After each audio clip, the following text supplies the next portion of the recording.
Man becomes a whole, calm, and fulfilled being only when his process of individuation is complete, when the conscious and the unconscious learn to live together in peace and complement each other.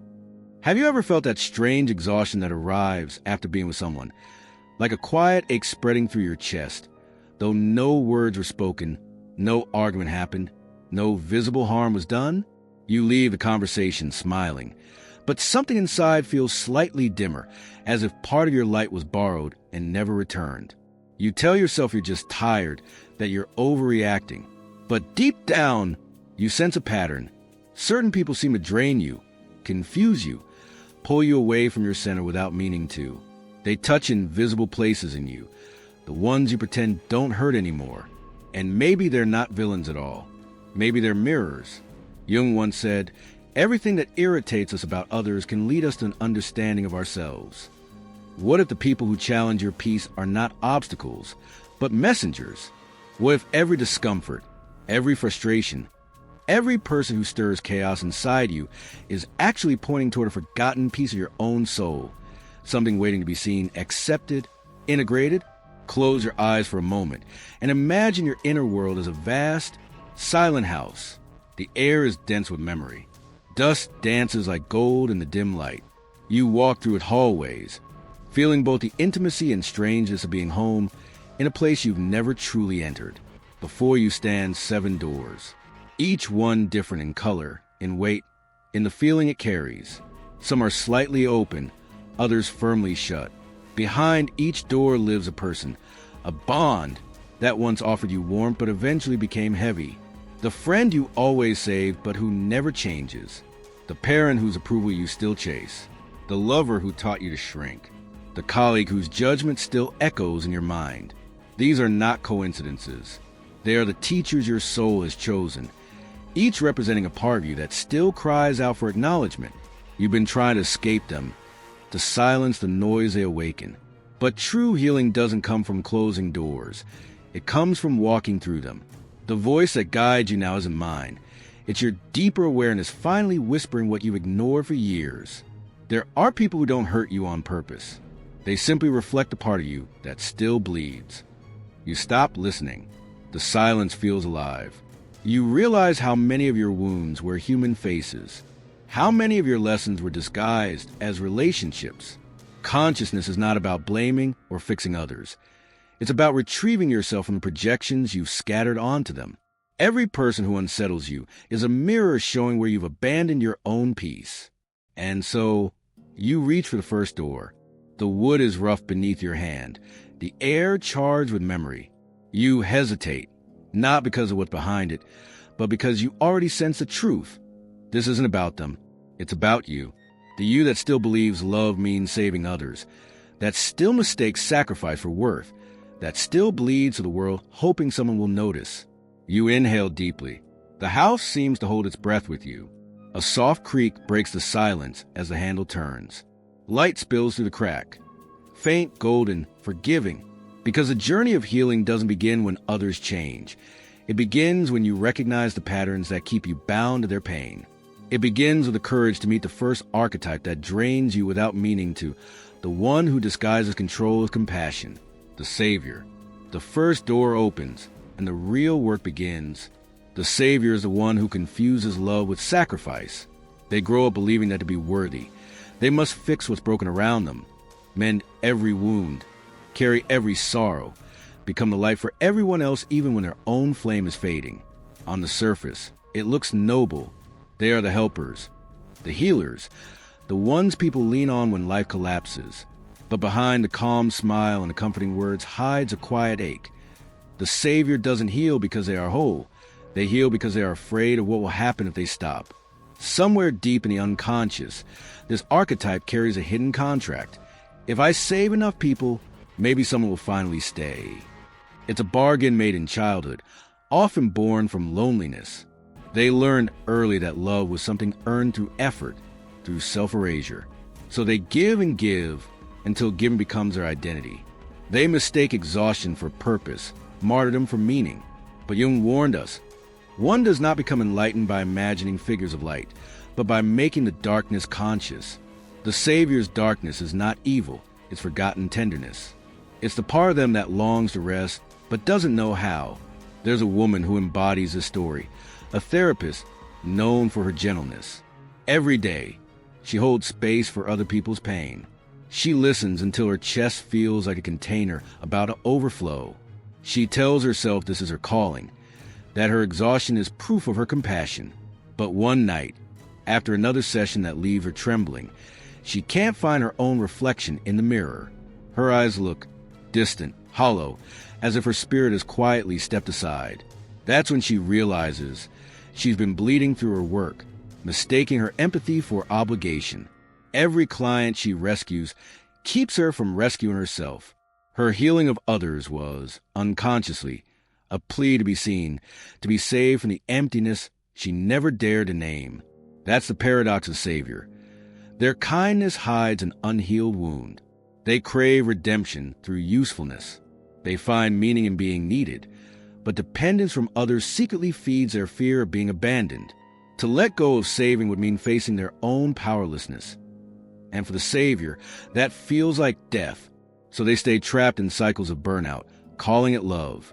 They confuse peace with silence, healing with control. How many times have you done the same? How many times have you called it empathy when it was really guilt? How many times have you mistaken endurance for grace? You tell yourself you're strong for carrying everyone's burdens, but what if strength is learning to put them down? What if compassion without boundaries isn't love? It's self-abandonment disguised as virtue. The Savior archetype lives in many of us. It's the part that can't rest while someone else suffers. It's the impulse to fix before we feel. But healing doesn't ask you to save anyone. It asks you to stop betraying yourself in the name of goodness. True compassion begins when you allow others to face their own pain and allow yourself to face yours. Because every time you rescue someone from their darkness, you also rescue them from their transformation. And that's not salvation, that's interference. The woman in our story learns this slowly. She begins saying no, at first trembling, then calmer. She lets silence stretch where advice used to be. She learns that space can heal more than words ever could. And with each boundary, she feels something return, a quiet presence that had been waiting beneath all her effort. Herself. The Savior doesn't need to be destroyed. They need to rest. They need to remember that love was never meant to be proven. It was meant to be lived.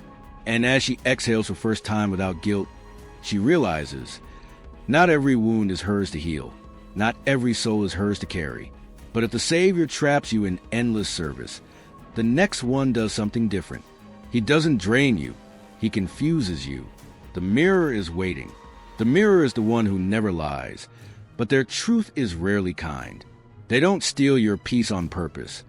They simply reflect the parts of you that you've tried to bury.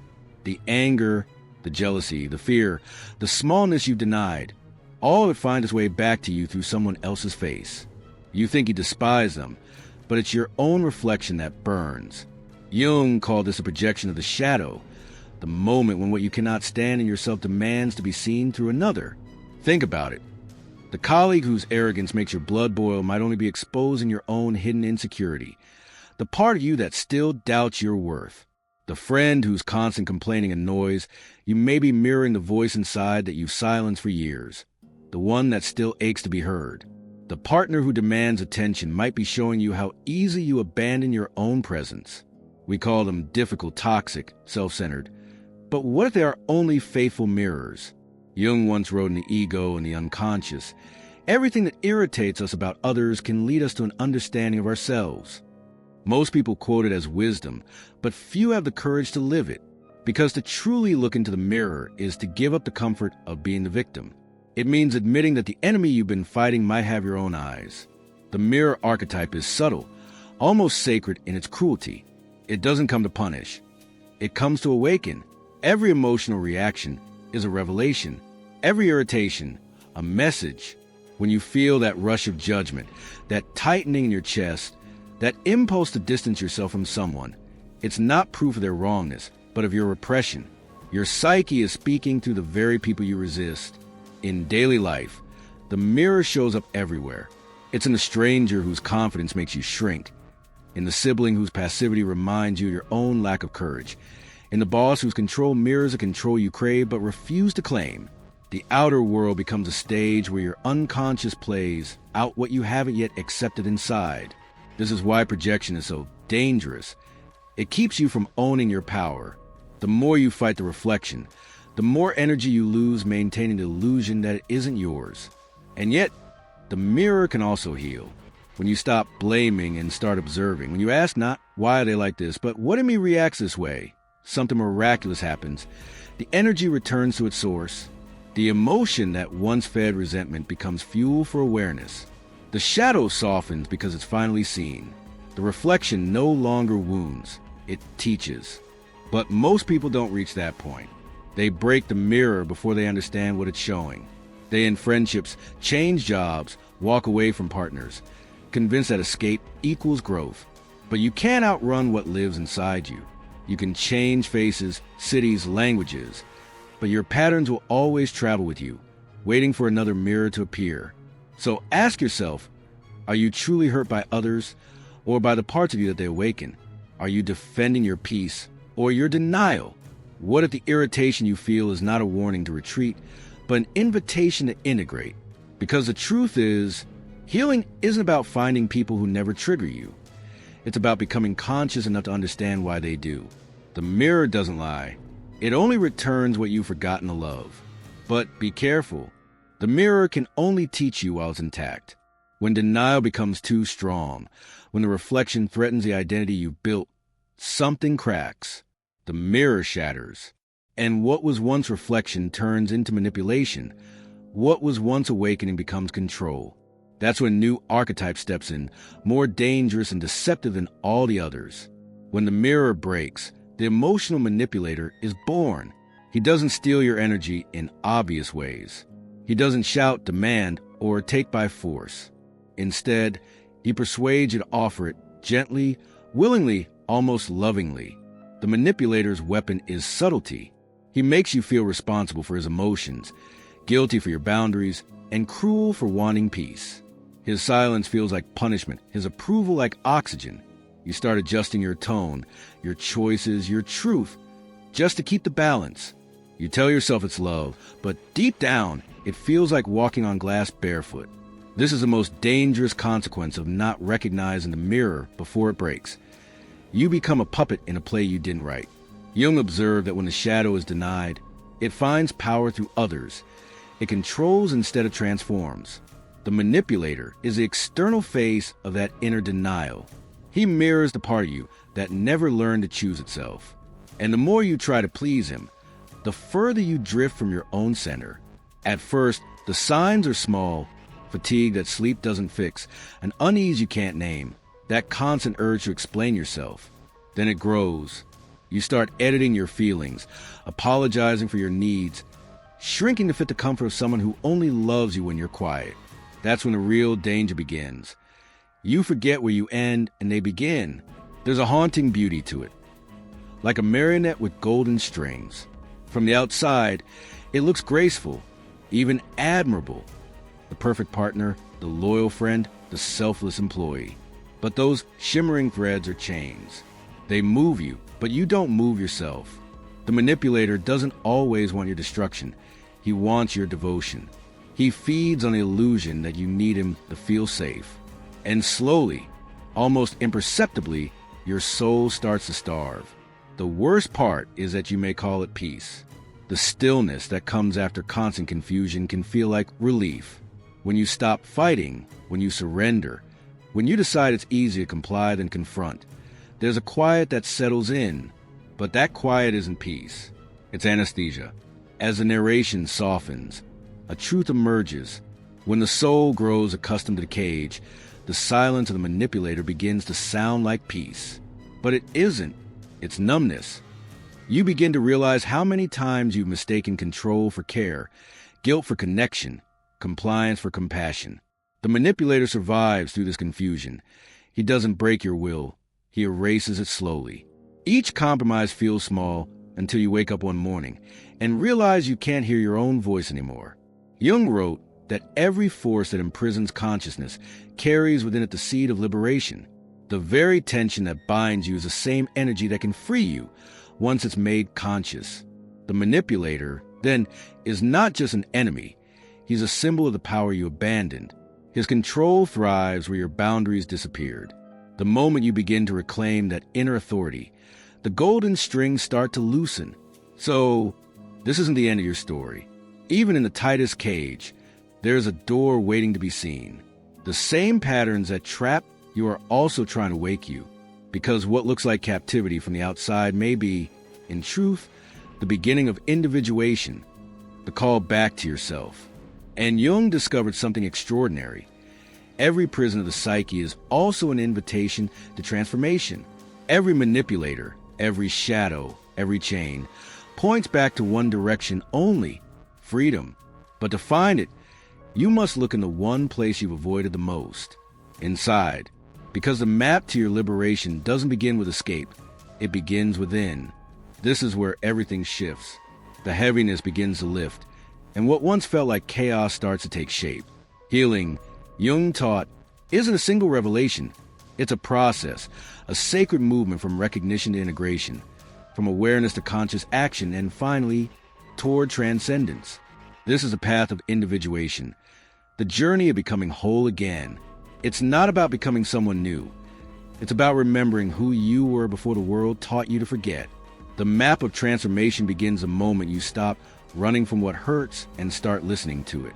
Every person who drained you, every mirror that broke, every manipulator that silenced you, they were all parts of the same call. Wake up. The psyche doesn't send random pain. It sends direction. Every wound points toward a forgotten truth. Step 1. Recognize the bond that sickens you. Ask yourself honestly, am I healing here, or am I just sacrificing myself? Not all connections are meant to last. Some only exist to awaken you to your own boundaries. Love without balance becomes servitude, and compassion without clarity becomes self-erasure. Recognition is the first act of freedom. It's saying, I see what this is doing to me. Step 2, name the shadow. Look at what this person or pattern stirs inside you. Is it fear of rejection? A hunger to be seen? Anger you never allowed yourself to express? Don't analyze to judge, analyze to understand. The energy of the shadow loses its grip the moment you name it. As Jung wrote, one does not become enlightened by imagining figures of light, but by making the darkness conscious. When you bring words to what's been hidden, awareness turns pain into information. Step 3, integrate without repeating. Every painful bond carries a lesson. The point isn't to relive it. It's to reclaim what it taught you. Maybe it showed you your capacity to love deeply, or your tendency to neglect yourself in the name of harmony. Integration is turning the wound into wisdom. You stop reenacting the story and start rewriting it. You realize that forgiveness isn't weakness. It's the decision to stop being controlled by what hurt you. Step 4, act with consciousness. Healing isn't just an inner awakening. It's an external stance. Sometimes the most spiritual act is to say no, to walk away not out of anger, but out of alignment, to stop explaining yourself to those committed to misunderstanding you, to choose silence where you once chose self-betrayal. Conscious action anchors transformation in the physical world. It's how the psyche says, I'm free now. Micro-actions matter more than grand gestures. Write the letter you'll never send. It frees the words from your body. Sit in silence before reacting. Let stillness reveal what ego would distort. Pray not for others to change, but for the discernment to know when to release what no longer serves your becoming. Healing is built in moments like these, small, honest, holy. And as you follow these steps, something shifts quietly inside you. You stop chasing light and start generating it. You no longer need to fix or prove or rescue. The savior rests, the mirror clears, the manipulator loses power. The self begins to return, one breath at a time. But be careful. Just as dawn follows the darkest hour, the ego often disguises itself as enlightenment. Before true liberation, there are still traps that look like light, but are born from shadow. Because even on the path of awakening, the greatest illusions are often the ones that whisper, you're already free. The path of healing is full of light, but not all light guides you home. Some forms of brightness only blind you to work still undone. As you grow, As you integrate the shadows, new illusions rise. Gentler, subtler, more seductive, they dress themselves in wisdom and whisper. You've already arrived. But Jung warned that the greatest danger of consciousness is inflation, when the ego mistakes expansion for divinity. These are the traps of false healing, the places where growth pauses and pride begins. The first is spiritual inflation, the belief that awakening makes you superior. You start to feel beyond the people still struggling, forgetting that wisdom doesn't lift you above the world. It roots you deeper within it. You begin to speak like a sage, but react like a child when challenged. You quote enlightenment, but avoid humility. True awareness never boasts. It bows. The moment you feel higher than others, you've fallen again, just in a more sophisticated disguise. Then comes isolation disguised as purity. After being drained for so long, solitude feels sacred. And it is. But if you hide there too long, solitude becomes exile. You tell yourself you're protecting your peace, but really you're protecting your fear of being vulnerable again. You confuse stillness with safety, silence with enlightenment. Healing asks for solitude, yes, but not separation. The soul grows through relationship. We are mirrors meant to reflect and refine each other. The third trap is the master complex. It's when the student becomes a teacher too soon, when pain turns into doctrine instead of compassion. You want to guide others before you've truly met yourself. You give advice that your own heart hasn't yet lived. This isn't evil. It's insecurity wearing a halo, the desire to teach before you've learned is often the ego's way of avoiding its own humility. Real mastery doesn't instruct, it embodies. And then there is regression, the most subtle of all. When growth feels heavy, the past starts to glow. You begin to romanticize the pain you've outgrown, calling it depth or authenticity. You mistake chaos for passion, suffering for meaning. But nostalgia for your wounds is just resistance in poetic form. Healing doesn't mean forgetting where you came from. It means refusing to set up camp in the ruins.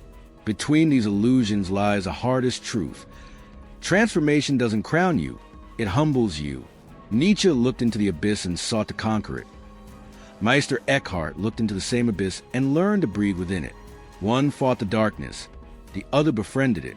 And that's the essence of Jung's work. Not to dominate the unconscious, but to converse with it. Because growth is not the ego mastering the soul, it's the soul teaching the ego how to listen. And when the ego insists on ruling, the soul retreats into silence. That silence, once sacred, becomes shadow again. You begin to sense it. The cycle always continues until awareness becomes compassion. You are not here to escape your humanity. You're here to sanctify it. The journey inward is not a climb to perfection, but a descent into authenticity. Each layer stripped away brings you closer to what was always untouched. Your essence, your center, yourself. And when you faced every illusion, when you've looked at every mask and dare to remove it, something extraordinary happens. Not as a climax, but as a quiet unfolding. The old self dissolves, and what remains is not a new identity, but a new aliveness. You've walked through the Savior, the mirror, the manipulator, the prison, the map, and the false light. And at the very end of it all, beyond the noise, beyond the striving, there it waits, the rebirth. And now, the house returns. The same one that once stood dim and suffocating, haunted by closed doors and echoes of voices that no longer belong to you. Only now, the air feels different, softer, lighter. The walls that once absorbed your pain now shimmer with quiet understanding. You take a slow breath and realize you're not standing in the ruins anymore. You're standing inside your own transformation. One by one, the 7 doors begin to open, not with struggle, not with noise, but with grace. Each creak, each burst of light, feels like forgiveness. The rooms that once trapped your memories now release them. And as the light floods through the hallways, you see them, the faces of those who once shaped your pain. The savior, the mirror, the manipulator. Each one standing there, not as enemies, but as symbols of something sacred. You finally understand they weren't sent to destroy you. They were sent to reveal you. The Savior showed you the way to misplaced love, how compassion without boundaries becomes self-abandonment. The mirror taught you that your anger, jealousy, and judgment were never about others, but messages from your own shadow. The manipulator forced you to reclaim your voice, to realize that the silence you once called peace was only numbness. Even the ones who left you, who misunderstood you, who made you question your worth, they all held a key to one of your locked doors. You walked to the house slowly, your footsteps echoing against the wood that once trembled beneath your fears. Jung's words echo softly now. The wound is a place where the light enters you, and as you whisper them, you feel it, the shift. The wound doesn't vanish. It never truly does, but it changes form. It becomes a doorway through which consciousness flows. The pain that once felt senseless now feels sacred, like soil turned fertile by the very storms that once tore it apart. You step into the main room, the center, and there, a tree grows where your shame once lived. Its roots dive deep into the earth, holding every experience, every heartbreak, every forgotten piece of you. Those roots are your pain, the foundation of your strength. The trunk, sturdy and calm, is your awareness, your capacity to stand, to witness, to choose. And the branches, spreading wide toward the sky, are your soul. Finally unbound, finally reaching toward the light without fear of losing itself again. You realize now that healing was never about removing the darkness, but about teaching the light to live within it. You were never asked to erase your past, only to meet it with compassion. You were never asked to be perfect, only to be whole. Each person who once hurt you was part of this alchemy. They were not the final chapter. They were the catalysts, the human faces of lessons your soul chose to learn. And in that realization, something miraculous happens. Resentment turns to gratitude. You stop asking, "Why did this happen to me?" and start whispering, "What did this come to show me?" That's when true freedom begins, not when pain disappears, but when it becomes meaningful. You look around once more. The house is no longer haunted. It's alive. The silence that once terrified you now feels sacred. The emptiness that once echoed now feels full. You see that every version of yourself, lost, angry, tired, hopeful, still lives here, coexisting peacefully under the same roof. You were never broken. You were becoming. You turn toward the door, the one that leads outside, and as you open it, golden light spills across your face. The air smells of rain and renewal. The world hasn't changed, but you have. The faces you'll meet, the relationships you'll hold, the mirrors that will still appear, they no longer have the power to define you, because you no longer need to escape them to stay whole. You understand now. You don't heal by running from the wrong people. You heal by finding your center among them, because peace was never the absence of noise. It was a return to yourself within it.